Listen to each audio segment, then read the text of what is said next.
Hello, welcome back to the channel. Today we're diving straight into how to use Notion to organize your DIY projects, a 2025 guide. Let's get started. First up, open Notion and create a new page titled DIY Projects. This will be your main hub where you'll manage all your projects. This helps us keep everything in one place, making it easier to track your progress. Now that we've done that, let's create a table. Click on the plus new page button and select Table. Name this project list.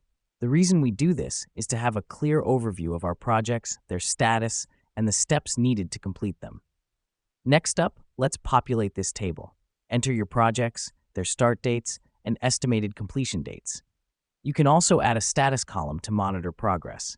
This step is key as it allows us to keep tabs on our DIY projects, ensuring nothing falls through the cracks.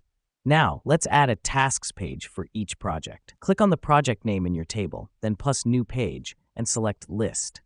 Here, you can list individual tasks, assign deadlines, and track their status. This helps us break down each project into manageable chunks and prioritizes our work. Lastly, don't forget to use Notion's reminder feature to stay on track. Just click on a task, select Remind, and set a time. This ensures you never miss a deadline and keeps your DIY projects running smoothly. And that's it.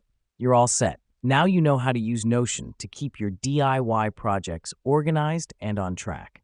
Thanks for tuning in today, and we'll catch you in the next one.